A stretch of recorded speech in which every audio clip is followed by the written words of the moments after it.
যে সুন্দরবনে আজ বাঘের অবাধ বিচরণ আর মানুষের প্রবেশ নিষিদ্ধ, সেই সুন্দরবনেই মাত্র 1000 বছর আগেই ছিল এক উন্নত সভ্যতা। এমনকি সুন্দরবনের গহীন অরণ্যে পাওয়া গেছে একটা শতাব্দী প্রাচীন মন্দির, আর সেই মন্দিরের আশেপাশে একটা সময় ঘুরে বেড়াতো গন্ডার। আরও অবাক করার বিষয় হল, সারা পৃথিবীতে বহু প্রজাতির বাঘ রয়েছে, কিন্তু তার মধ্যে এই সুন্দরবনের বাঘই সবথেকে বেশি হিংস্র। কিন্তু কেন? আর কেনই বা সুন্দরবনের বাঘ মানুষ খেকো? বন্ধুরা, আমি মিঠুন রয়েছে আপনাদের সাথে। আজ রোমাঞ্চপিডিয়া এক রোমাঞ্চকর যাত্রায় আপনাদের নিয়ে যাব। পৃথিবীর সবথেকে বড় ম্যানগ্রোভ অরণ্য এই সুন্দরবন কিভাবে সৃষ্টি হলো, কিভাবে এই জঙ্গলের জীবেরা রোজ দুবেলা জোয়ার ভাটার মধ্যে সংঘর্ষ করে বেঁচে থাকে, আর কবে কিভাবে মোগল সম্রাট আকবর এই সুন্দরবনে বসতি শুরু করেছিলেন, সবকিছু আপনাদেরকে জানাবো। আর হ্যাঁ, এই ভিডিওটা নিয়ে কিন্তু আমি প্রায় 15 দিন ধরে রিসার্চ করেছি, আর বেশ কিছু বইও পড়েছি, তারপরে সুন্দরবন ভিজিটও করেছি। তাই ভিডিওটা কিন্তু ভীষণই ইনফরমেটিভ হবে, তাই কোথাও স্কিপ না করে শেষ পর্যন্ত ভিডিওটা অবশ্যই দেখতে থাকুন। সুন্দরবনে প্রতিটা জীবকে বেঁচে থাকতে হয় সংঘর্ষ করে, তা সে মানুষ হোক বা বাঘ। এখানের জীবনের সবথেকে বড় বাধা হলো জোয়ার ভাটা।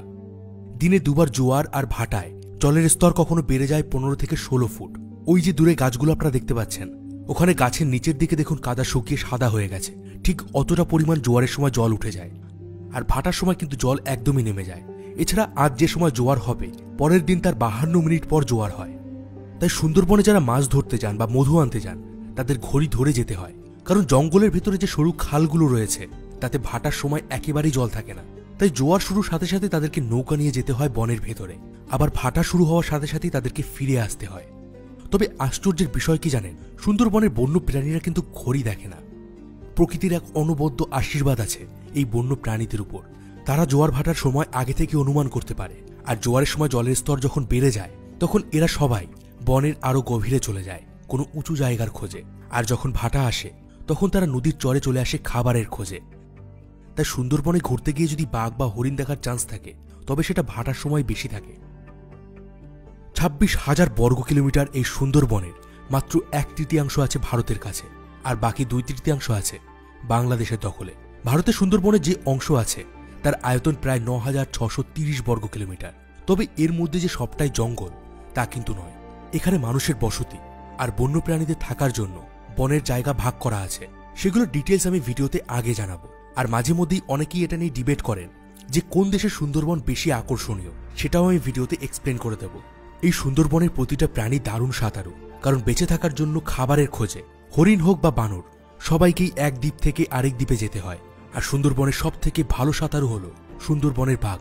তারা 3 থেকে 4 কিলোমিটার চওড়া নদী অনায়াসেই সাঁতরে পার করে দেয়। তবে এদের সাঁতারের ধরন অনেকটাই আলাদা। বাঘ প্রথমে নিজের লেজটাকে জলের মধ্যে ফেলে দেখে যে জলের স্রোত কোন দিকে যাচ্ছে আর তার গতি কেমন। এরপর সে ওপারের একটি পয়েন্টকে টার্গেট করে, আর তারপর শুরু হয় তার সাঁতার। যদি কোনো কারণে বাঘ তার সেই টার্গেট মিস করে, তো সে আবার মাঝপথ থেকে ফিরে আসে আর পুনরায় আবার সাঁতার শুরু করে। হ্যাঁ, সুন্দরবনের বাঘ যে কি ভয়ানক রকমের সাহসী এবং জেদি, এটা তার একটা বড় প্রমাণ। সুন্দরবনের বাঘের আরও বেশ কিছু ইন্টারেস্টিং ঘটনা আমি আপনাদেরকে বলবো, তবে তার আগে আপনাদেরকে এটা বলে দেই যে এই সুন্দরবন নামটা কিভাবে এলো। সুন্দরবন এই নামটার পেছনে অনেকগুলো কারণ আছে।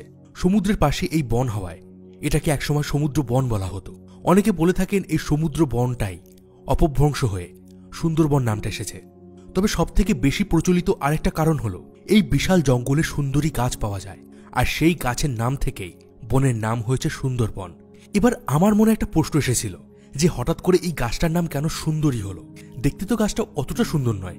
আসলে এই যে সুন্দরী গাছের কথা এখানে বলা হচ্ছে, এটার পাতাগুলোর এক পাশ সবুজ এবং আরেক পাশ সিলভার কালারের, আর যখন হাওয়া বইতে থাকে তখন এই পাতা দুলতে থাকে, আর সেই সুন্দর দৃশ্যের জন্যই এই গাছের নাম হয়েছে সুন্দরী গাছ।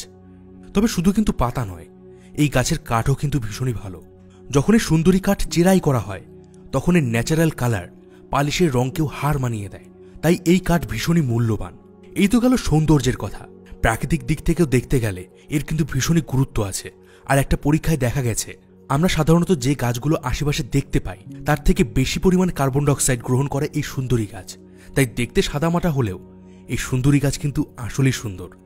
ভারতের সাইডে সোনাখালী থেকে হলিডে ডেস্টিনেশনের বোটে করে আমাদের জার্নি শুরু হয়। তবে আগে যখন নদীতে জল বেশি ছিল, তখন ক্যানিং থেকেই বোটে করে যাওয়া যেত সুন্দরবনে।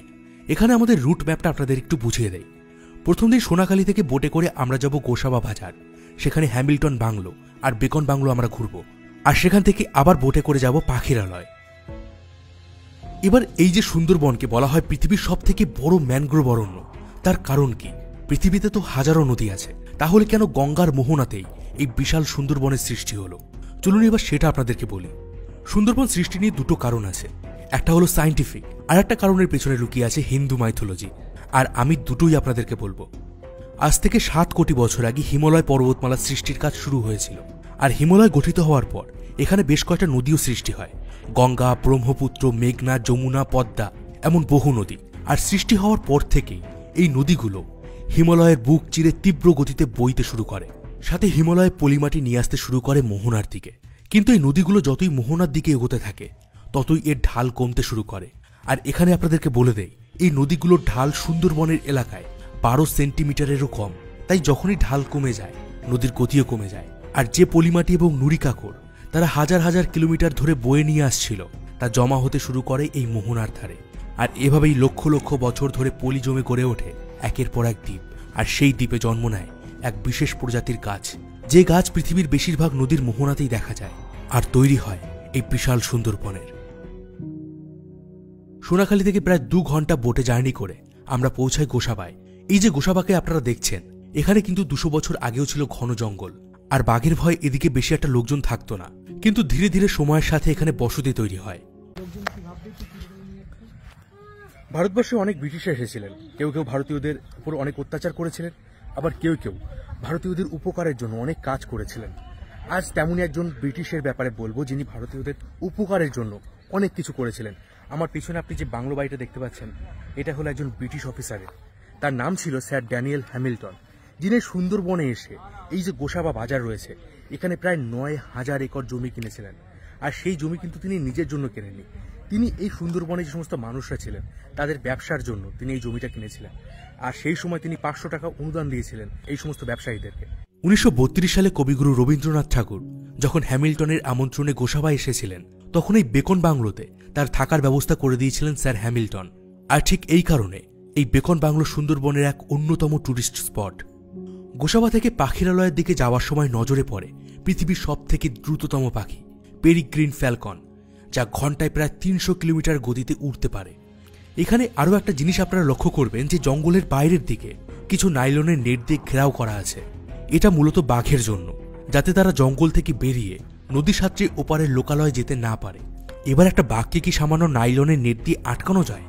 না, বাঘ চাইলে কিন্তু এক থাবাতেই এই নাইলনের নেটটা ছিঁড়ে দিতে পারে।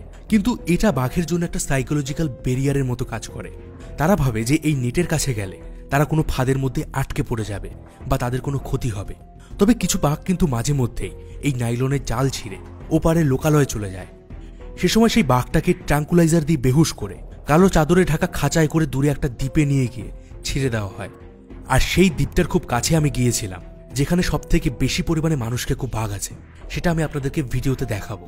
এবার একটু আগে আপনাদেরকে যে বললাম সুন্দরবন সৃষ্টির পেছনে হিন্দু মাইথোলজিতে খুব সুন্দর একটা ব্যাখ্যা আছে, চলুন এবার সেটা আপনাদেরকে বলি। বিষ্ণু পুরাণ মতে ভগবান রামের 13তম বংশধর ছিলেন রাজা সাগর। রাজা সাগর একবার যখন অশ্বমেধ যজ্ঞ করেছিলেন, তখন দেবরাজ ইন্দ্রের সাগরের উপর ভীষণ হিংসে হয়। তখন ইন্দ্র সাগরে সেই অশ্বমেধ যজ্ঞের ঘোড়া লুকিয়ে নিয়ে আসেন বঙ্গোপসাগরের তীরে কপিল মুনির আশ্রমে, আর সেখানে তিনি ঘোড়াটাকে বেঁধে রাখেন। এদিকে কপিল মুনি সেই সময় ধ্যান করছিলেন, তিনি এই বিষয় কিছুই জানতেন না। অশ্বমেধ যজ্ঞের নিয়ম ছিল যে যজ্ঞের ঘোড়া যদি কেউ আটকে রাখে তবে তার সাথে সেই রাজার যুদ্ধ হবে। ঘোড়া খুঁজে না পেয়ে রাজা সাগর তার 60,000 ছেলেকে পৃথিবীর বিভিন্ন প্রান্তে পাঠান। আর সবাই যখন কপিল মুনির সেই আশ্রমে ঘোড়াটাকে দেখতে পায়, তারা ভাবে যে কপিল মুনি হয়তো তাদের সাথে যুদ্ধ করতে চায়, আর এই কারণে তারা যুদ্ধের জন্য কপিল মুনির ধ্যান ভাঙে। কিন্তু সবকিছু ঘটনার অজান্তে থাকা কপিল মুনি রেগে গিয়ে সেই 60,000 সন্তানকে ভস্ম করে দেন। সাথে এটাও অভিশাপ দেন যে যখন গঙ্গার জল এদের ভস্মে ঢালা হবে তখন সেই 60,000 সন্তানের মুক্তি হবে আর তারা স্বর্গে যাবে। আর হিন্দু পুরাণ মতে সেই সময় গঙ্গা নদী পৃথিবীতে বইত না, গঙ্গার স্থান ছিল স্বর্গে। পরবর্তীকালে রাজা সাগরের বংশধর ভগীরথ স্বর্গ থেকে গঙ্গাকে মাটিতে নিয়ে আসেন, কিন্তু দক্ষিণ 24 পরগনার হাতিঘর পর্যন্ত এসে তিনি কপিল মুনির আশ্রমের রাস্তা খুঁজে পাননি। সে সময় গঙ্গা নিজের প্রবাহকে অজস্র ভাগে ভাগ করে দেয় আর এই এলাকা দিয়ে বয়ে যায়। সেই 60,000 সন্তানের ভস্ম যখন গঙ্গার ছোঁয়া পায় তখন সেই 60,000 সন্তানের মুক্তি হয় এবং তারা স্বর্গ লাভ করে। আর ঠিক এই কারণে প্রতি বছর হাজার হাজার মানুষ পুণ্যের আশায় গঙ্গা স্নানে আসেন সেই কপিল মুনির আশ্রমে। এই তো গেল পুরাণের কাহিনী, কিন্তু সুন্দরবনের সব থেকে ভয়ানক প্রাণী রয়্যাল বেঙ্গল টাইগার কেন লোকালয়ে যায় আর কেনই বা তারা মানুষ খায়, চলুন এবার সেটা বলি। মানুষ খেকো হিসাবে সুন্দরবনের বাঘ সারা পৃথিবীতে বিখ্যাত। ব্রিটিশ আমলে যখন সুন্দরবনে বাঘের প্রভাব অনেক বেশি ছিল, তখন এখানে ব্রিটিশরা বাঘ মারার জন্য টাকা দিত। 1883 সালে একটা বাঘ মারার জন্য 15 টাকা করে দেওয়া হতো, কিন্তু বাঘ যখন আরো বেশি করে মানুষের উপর হামলা করতে শুরু করে তখন এই টাকা আরো বাড়িয়ে দেওয়া হয়। 1900 সালে একটা বাঘ মারার জন্য দেওয়া হতো 200 টাকা। আর ব্রিটিশ রিপোর্ট অনুযায়ী 1881 থেকে 1912 সালের মধ্যে 2400টারও বেশি মানুষ খেকো বাঘ শিকার করা হয়েছিল। আর এই যে সুন্দরবনের বাঘকে রয়্যাল বলা হয়, তার পেছনেও কিন্তু এই শিকারের একটা কারণ রয়েছে। আর সেটা হলো কোনো এক সময় ব্রিটিশ রয়্যাল ফ্যামিলির একজন মেম্বার সুন্দরবনে একটি বাঘ শিকার করেছিলেন, আর তারপর থেকেই বাংলার এই বাঘের নামের আগে রয়্যাল নামটা বসে যায়। কিন্তু সুন্দরবনের বাঘ কিন্তু এখন অনেকটাই ভদ্র হয়ে গেছে। এমনকি ফরেস্ট ডিপার্টমেন্ট এটা দাবি করে যে সুন্দরবনের বাঘ প্রকৃতপক্ষে মানুষ খেকো নয়। শুরুতেই আপনাদেরকে বলেছিলাম যে সুন্দরবনের প্রতিটা জীবকে বেঁচে থাকতে হয় ভীষণ পরিমাণে সংঘর্ষ করে, বিশেষ করে খাদ্যের জন্য। একে তো এখানের কাদামাটি, তার উপরে এই জঙ্গলের শ্বাসমূলগুলো ভোজালির মতো ধারালো হয়, ফলে বাঘ যখনই কোনো হরিণ বা শূকর শিকার করতে যায় তাকে ভীষণই কষ্ট করতে হয়। আর এই কারণেই সুন্দরবনের বাঘ মাঝে মধ্যেই কাঁকড়া বা মাছ ধরে খায়। এক কথা, সুন্দরবনের প্রতিটা হাঁটা চলা করা প্রাণী বাঘের খাদ্যে পরিণত হয়। এবার সুন্দরবনে যখন মানুষেরা মধু সংগ্রহ করতে যায় বা মাছ ধরতে যায়, তখন সেই মানুষগুলো হয়ে যায় বাঘের সব থেকে সহজ শিকার। এই কারণেই বাঘ সুযোগ পেলেই মানুষ শিকার করে। এবার সেই মানুষ মেরে বাঘ এই ধারালো শ্বাসমূলের উপর দিয়ে যখন টেনে নিয়ে যায়, তখন এক বিভৎস দৃশ্য ফুটে ওঠে। আগে সুন্দরবনের জেলেরা বাঘের হাত থেকে বাঁচতে মাথার পেছনে একটা মুখোশ ব্যবহার করতেন, যাতে বাঘ ভাবে যে মানুষ তার দিকে তাকিয়ে আছে। কিন্তু কয়েক বছরের মধ্যেই এই মুখোশের রহস্য বাঘ অনায়াসই বুঝতে শিখেছে। তাই এই মুখোশের ব্যবহার করলে যে বাঘের আক্রমণ আটকানো যাবে তা কিন্তু নয়। সুন্দরবনে প্রতি বছর প্রায় 100 জনেরও বেশি মানুষ বাঘের হাতে প্রাণ হারান। কিন্তু ফরেস্ট ডিপার্টমেন্টের লোকেরা এটা বলেন যে সুন্দরবনের বাঘকে মানুষকে খুব বলা যায় না। আর সেই কারণ হিসেবে তারা বলেন, যখন বাঘ নদী পেরিয়ে লোকালয়ে যায় তখন মানুষের উপর তারা আক্রমণ করে না, বরং কোনো গরু বা ছাগল ধরে খায়। তাই ফরেস্ট ডিপার্টমেন্টের দাবি এটা যে সুন্দরবনের বাঘ যদি সত্যিই মানুষ খেকো হতো তাহলে তারা লোকালয়ে এসেও মানুষ মারত। তবে এখানে আপনাদেরকে বলে দেই, সুন্দরবনের বাঘের আকার কিন্তু ভারতের অন্যান্য এলাকার বাঘের তুলনায় অনেকটাই ছোট আর ওজনেও কম, কিন্তু পৃথিবীর সব বাঘের মধ্যে সব থেকে বেশি হিংস্র তারা। তার কারণ হিসেবে সুন্দরবনে একটা স্টাডি করা হয়, আর সেখানে দেখা যায় যে সুন্দরবনের বাঘেরা বেশিরভাগ সময় নদীর নোনা জল পান করে, আর নুন জল শরীরের রক্তচাপ বাড়িয়ে দেয়, যার কারণে সুন্দরবনের বাঘের বিহেভিয়ার ভীষণ অ্যাগ্রেসিভ হয়। কোষাবা থেকে পাখিরালয়ের দিকে যেতে বোটে বসেই আমরা দুপুরের খাওয়া দাওয়া করছিলাম। আর এখানে এসে বেশিরভাগ টুরিস্ট একটা ভুল করেন, বাঘ দেখার আশায় তারা সুন্দরবনের আসল সৌন্দর্য উপভোগ করতে ভুলে যান। এই কারণে হলিডে ডেস্টিনেশনে যে গাইড ছিল রবিদা, তাকে আমি বলেছিলাম আমাদের সেই সমস্ত জায়গায় নিয়ে যেতে যেখানে পরিবেশ বেশ শান্ত, যাতে আমরা বেশি পরিমাণে প্রাকৃতিক সৌন্দর্য উপভোগ করতে পারি।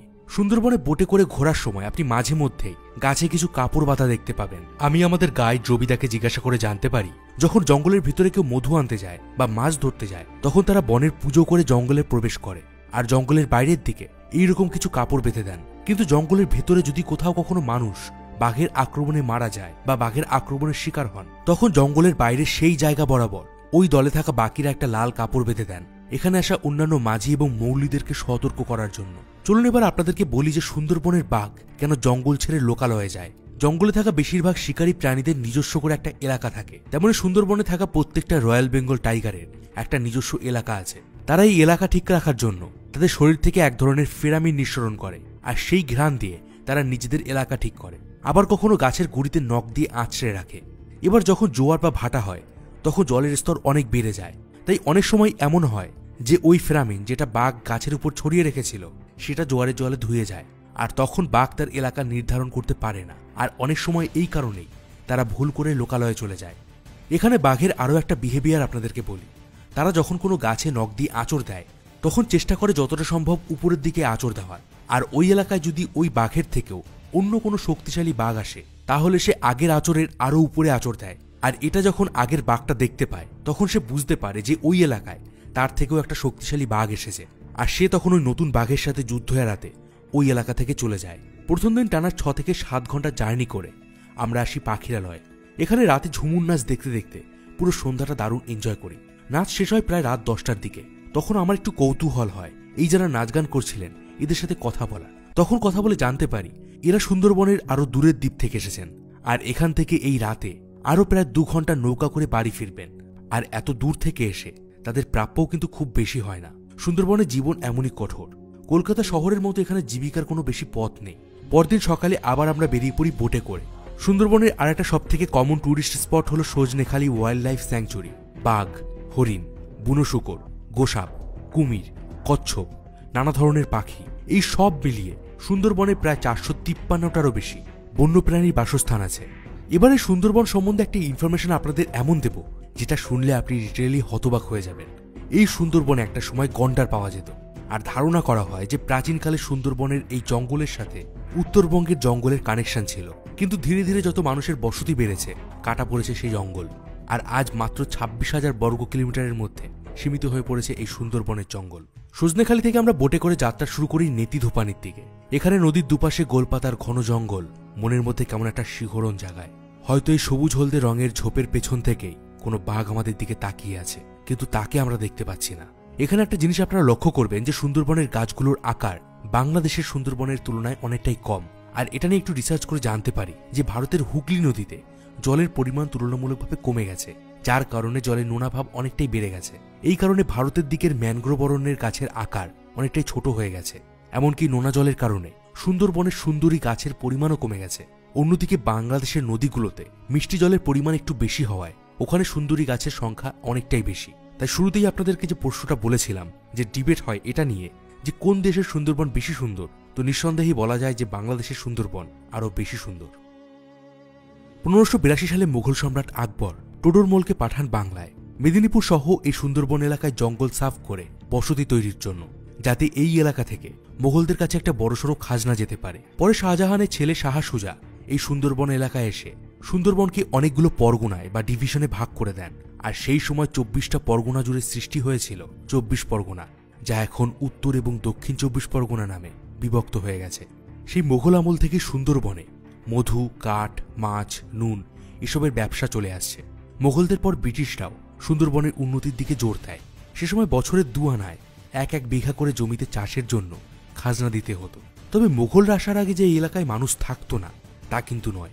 বলা হয় সুন্দরবনে 1000 বছর আগে একটি বিলুপ্ত জনজাতি ছিল, আর সেই জনজাতির একটি প্রমাণ আমরা পাই নেতিধোপানিতে, যেখানে জঙ্গলের গভীর অরণ্যে একটি 400 বছর পুরনো মন্দির আছে। যদিও মন্দিরের আজ শুধুই ধ্বংসাবশেষ আছে, এমনকি নেতিধোপানির এই ওয়াচ টাওয়ারের পাশেই একটি বহু পুরনো ইটের রাস্তাও খুঁজে পাওয়া গেছে।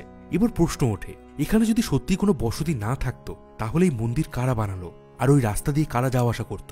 ইতিহাসবিদরা ধারণা করেন এই এলাকায় বাংলার বিখ্যাত বণিক চাঁদ সওদাগর আসতেন বাণিজ্যের জন্য, আর এই মন্দিরের সাথে জড়িয়ে আছে বেহুলা লক্ষিন্দরের সেই কাব্যের কথা।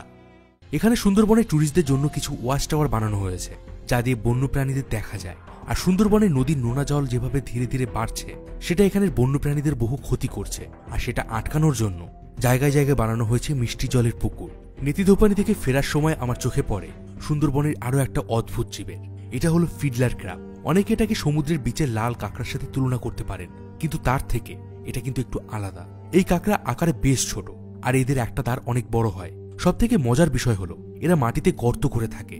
জোয়ার আসার আগে আগে এরা নিজেদের এই বড় দাঁড় দিয়ে মাটির একটা গোল চাকতি বানায়, আর জোয়ারের জল ওঠার আগেই এরা গর্তের মধ্যে ঢুকে যায়, আর মাটির সেই গোল চাকতি দিয়ে গর্তের মুখটা ঢেকে দেয়। আর এতে জোয়ারের জল গর্তের ভিতর ঢুকতে পারে না। জোয়ারের যখন জল ওঠে তখন এই গর্তগুলো ঢেকে যায়, কিন্তু গর্তের ভেতরে একটুও জল যায় না। আবার আশ্চর্যজনকভাবে যখন জোয়ার শেষ হয়ে যায় আবার ভাটা আসে, এই কাঁকড়াগুলো ওই গর্তের ভেতর থেকে বুঝতে পারে যে ভাটা হয়েছে। তখন তারা আবার বাইরে বেরিয়ে আসে খাদ্যের খোঁজে। এবার বুঝলেন তো আমি কেন শুরুতে বলেছিলাম যে এই সুন্দরবনের প্রতিটা প্রাণীর উপরে প্রকৃতির এক অনবদ্য আশীর্বাদ রয়েছে, যে তারা ঘড়ি না দেখেও জোয়ার ভাটার সময় অনুমান করতে পারে। একথা তো একদম পরিষ্কার যে সুন্দরবনের জঙ্গলের রাজা হলো বাঘ, কিন্তু জলের রাজা কুমিরও কিন্তু কম যায় না। প্রতি বছর কুমিরের আক্রমণেও বহু মানুষ প্রাণ হারান। কুমিরের শিকার বেশি হন তারা যারা কাঁকড়া এবং চিংড়ি ধরতে পাড়ের কাছে জাল পাতেন। তবে একটু আগে আপনাদেরকে বলেছি যে সুন্দরবনে বেঁচে থাকতে গেলে সাঁতার জানা ভীষণভাবে জরুরি। আর যখন কোনো প্রাণী সাঁতরে এপার থেকে ওপারে যায় তখন কুমিরের ভয় তাদের সব থেকে বেশি থাকে। কুমিরের পাশাপাশি এখানে এক ধরনের শার্ক বা হাঙর জাতীয় হিংস্র মাছ পাওয়া যায়। এরা জলের নিচে কখন যে আপনার পা থেকে আধা কিলো মাংস কেটে নেবে তা আপনি বুঝতেও পারবেন না। কিন্তু সুন্দরবনের বানররা কিন্তু এর হাত থেকে বাঁচার একটা দারুণ উপায় বের করেছে। যে নদীর উপরে ফরেস্ট ডিপার্টমেন্ট থেকে নাইলনের নেট লাগানো হয়েছে, সেই জায়গা থেকে তারা নাইলনের নেটের উপর দিয়েই নদী পার করে। আর এই বানরের সাথে কিন্তু সুন্দরবনের হরিণের একটা আলাদাই বন্ধুত্ব আছে। সুন্দরবনের কাদাযুক্ত মাটি আর ধারালো শ্বাসমূলের জন্য এখানের বাঘ কিন্তু খুব দূর থেকে ছুটে এসে শিকার করতে পারে না। তাই তারা ঘাপটি মেরে লুকিয়ে থাকে কোনো ঝোপের মধ্যে, যা হরিণ সহজে বুঝতে পারে না। কিন্তু গাছের ডালে বসে থাকা বানর অনায়াসেই বাঘকে দেখতে পায়, আর তখন আওয়াজ করে তারা হরিণদের সাবধান করে দেয়। বোটে করে আমরা যখন সজনেখালি থেকে নেতিধোপানির দিকে যাচ্ছিলাম, তখন দেখতে পাই পঞ্চমুখী নদী, যেখানে সুন্দরবনের 5টি নদী এক জায়গায় এসে মিশেছে। এখানেই দূরে আছে চামটা দ্বীপ। সুন্দরবনে সব থেকে হিংস্র এবং মানুষখেকো বাঘগুলোকে লোকালয় থেকে ধরে এনে এই এলাকায় ছেড়ে দেওয়া হয়, আর এই দ্বীপের কাছে যাওয়াও নিষিদ্ধ। সুন্দরবনের প্রাকৃতিক সৌন্দর্যকে আরেকটু কাছ থেকে উপভোগ করার জন্য আমরা যাই দেবাকিতে। এখানে জঙ্গলের মধ্যে থেকে নেট বাঁধানো ফুটব্রিজে হেঁটে উপভোগ করা যায় বনের সৌন্দর্য। এখানে আমরা বেশ কয়েকটি হরিণও দেখতে পাই, আর দেখতে পাই একটি বাঘের পায়ের ছাপ। সুন্দরবন যে শুধু তার বাঘ আর হরিণের জন্য বিখ্যাত তা কিন্তু নয়, এখানে দেশ বিদেশ থেকে নানা পাখিও আসে। এই যে পাখিগুলোকে আপনারা দেখছেন, এগুলো শুধু সাইবেরিয়া থেকে এসেছে। এখানে এক অদ্ভুত ধরনের গাছ আছে, যার ফলগুলো অনেকটা বর্ষার ফলার মতো। পেকে যাওয়ার পর এগুলো ঠিক এইভাবেই নিচে পড়ে যায় আর মাটিতে গিয়ে বর্ষার মতো গেঁথে যায়, আর সেখান থেকে জন্ম নেয় নতুন গাছ। তবে সুন্দরবনের কাদামাটির জন্য গাছগুলোর শিকড় পর্যন্ত অক্সিজেন পৌঁছাতে পারে না। এই কারণে গাছের শিকড়গুলো কিছুটা বেঁকে উপরে উঠে আসে, আর এগুলোকেই বলা হয় শ্বাসমূল।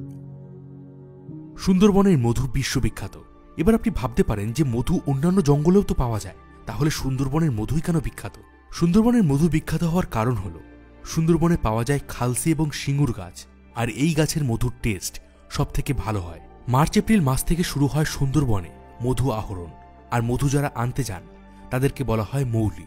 এক জার্নিতে তারা 300 থেকে 400 কেজি করে মধু সংগ্রহ করে আনেন। এখানে যারা মাছ ধরতে যান তারাও প্রায় প্রতি জার্নিতে 400 থেকে 500 কেজি করে মাছ ধরে নিয়ে আসেন।